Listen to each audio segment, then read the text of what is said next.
All right, so we're talking about the Centennial game, and we've seen all the footage of the legends standing in the hallway, and we were fortunate enough to hear from a number of them on a Sunday, and really throughout the weekend. But on Sunday, before the game against the Canadiens, we heard from a number of them, including the former captain of the Boston Bruins, Patrice Bergeron.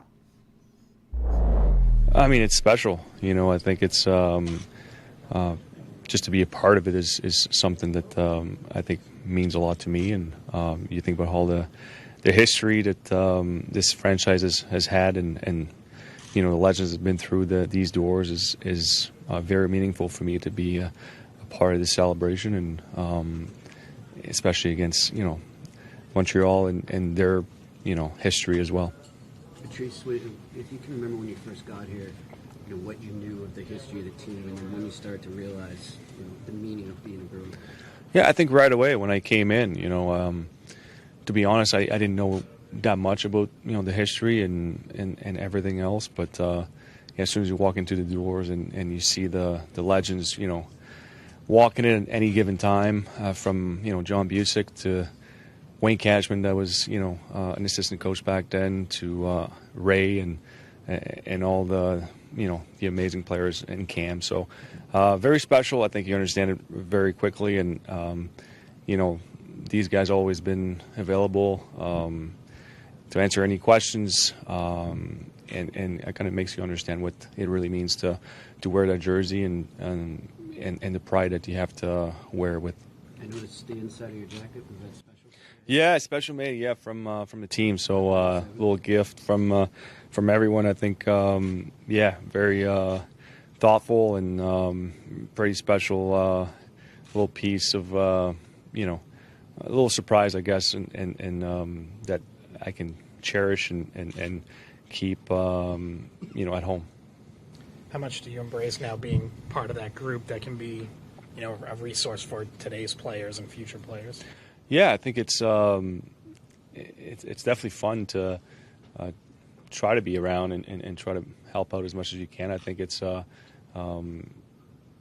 a lot of guys in that locker room that I'm good friends with, and I have a lot of respect for. So always available if they need me in any capacity. To be honest with you, to answer any questions and whatnot. I know they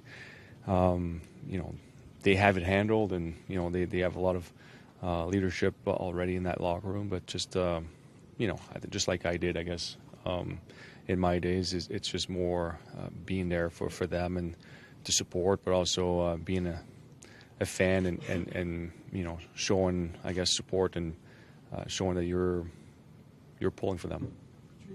Did this year create some connections with some of the former players that maybe you hadn't met before, that kind of united the alumni as a group?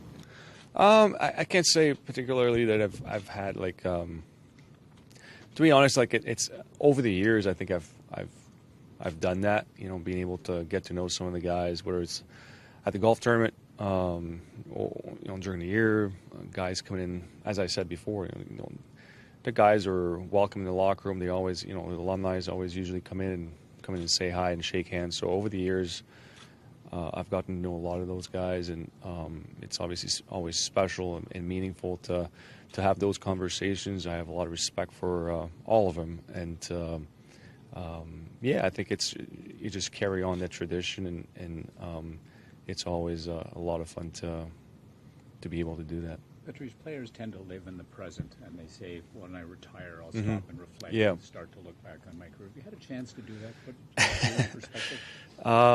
It's a good question, and you're so right that that's what I used to say.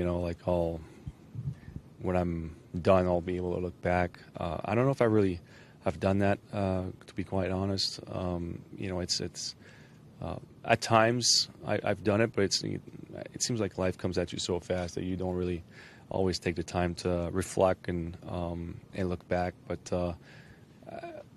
the one thing that I'll say is I'm really thankful to have been able to play for so long and for an original six franchise, a franchise that has a lot of history, and to be in the city like Boston. So I feel very blessed, and the people I've been able to meet over the years, the friendships that I've had, that I still have, is pretty special.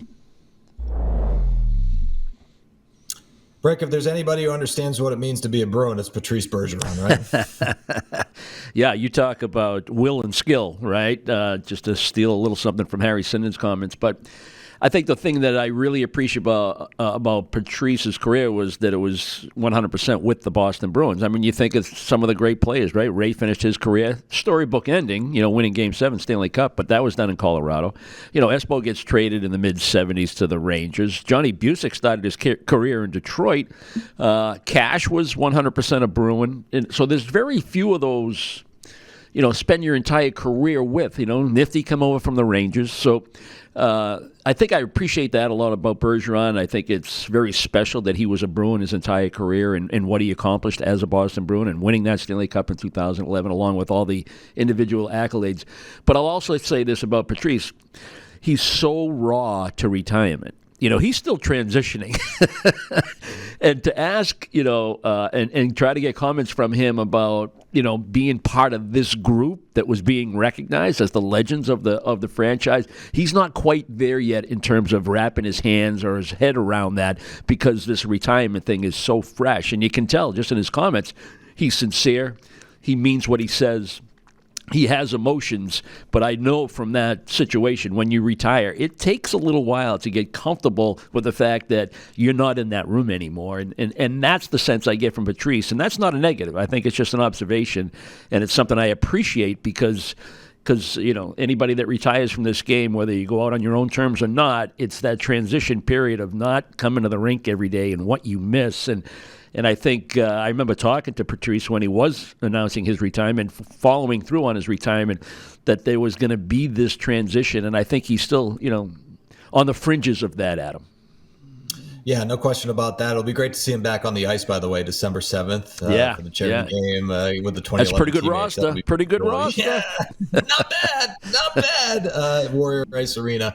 But you heard him mention Wayne Cashman, who was an assistant, when he started playing with the Bruins. And, you mentioned him as well, former captain, Johnny Bucyk, former captain. Both of them were on the intermission with Dale, Billy, and Barry. Joined here on the desk by two of the greatest to ever wear the black and gold. Two former team captains, by the way, Wayne Cashman and the Chief, Johnny Bucyk. Was it as much fun to be part of that ceremony, Chief, as it was for us to watch it? It was. It really built up to this first period. 3 goals, that's great. Haven't done that for a while. Yeah, we needed that, didn't we? Yeah. Right here, my first left winger, I come out of camp when I was a rookie, nobody touched me. Nobody went anywhere near me. The big guy was there, he turned that stick around, he go, I got him, come on over here. Huh? You looked after this guy? Oh, he was all right. He took care of himself pretty well. I did say this when you came up in the studio here a few minutes ago. It did my heart good to see you in this building again. Well, it's great to be back. This was a tremendous ceremony, and the guys all here loved it. It's not done in any other sport, any other team. Not done in baseball, not done in football. The only place it's been done here is in hockey, and it means a lot to the guys that played and part of this organization, this team. This guy is, Mr. Boston Bruins. Correct. I'll tell you. I'll stand by him forever. Chief, you've seen this whole year transpire to the amazing events that that the organization has put together. When you think about everything that they've done, what does that mean to you, knowing that you've been here for so long? Oh, that's why it means so much to me. I've been here so long, and it's nice to see the organization take care of the former players. Like Cash, they sent an airplane down for him. I had to hitchhike. They wouldn't let me fly it, though. No, I know. I tell you the thing that we love so much watching these old highlights and of the not only the cup teams when you went into the stand, all the other stuff, was that you guys had such a talented team and a set of characters. I mean, you guys were deep. And I think sometimes people got caught up in the characters, didn't realize how good a team you really, really had. Well, everybody sort of had a job to do. Yeah. And that was the character of the Boston Bruins. The Boston Bruins are like the city. You go out in this town and walk down the street, and you could pick up 20 guys, and you can say, that's a Boston Bruin. Look at that guy. Got a hard hat on. He's going to work. He's going to go home and have a couple of beers. But that's the way we were. We took what the city showed us, and we loved it. And then the city took us, and we had a great time. We'll skip a couple of those stories. Yeah. What do you guys think when you see the Montreal Canadiens sweaters? You had so many battles against those guys. Well, that's past. Even when we play against them, hey, Cash, we never held grudges. We just took care of business when they had to. And he did. He looked after us. Yeah. Well, everybody had a role. Everybody did their job. And that's when you had success. And we enjoyed it. We believed in each other. And we went out and did what we had to do. We had Cam on here earlier, and I was telling him what I really enjoyed about this Centennial process the whole year was you'd walk in and your teammates would start walking towards you, and nothing had to be said. All of a sudden, up came the memories, right? Yeah. Some of them you don't want to talk about. I understand, right? I was talking to the team today, and I said, you got a guy in this room that won the World Championship. He went to the top of the hill. Inside him, he has that. He never has to give that up. And when times are down, he can reach down and get that. I said, when they put the rope out, you grab it and don't let go, because you can have that feeling. Hey, there's that two captains or what, huh? I know. Chief, you think about the number of Bruins, former Bruins, who stayed here, who said, this is where I want to make my home, you included. What is it about Boston that kept you guys here? Well, I just think it's the people, friendliness, they're good and treat you well. The city is great, and everything, the sports here is unbelievable. It's one of the best cities in the world. I started off in Detroit, and there was nothing like this. That was the best move I ever had. And you didn't have much to do with it either. No, I was surprised, but I came here, and I was very happy. 67 years later, I'm still here.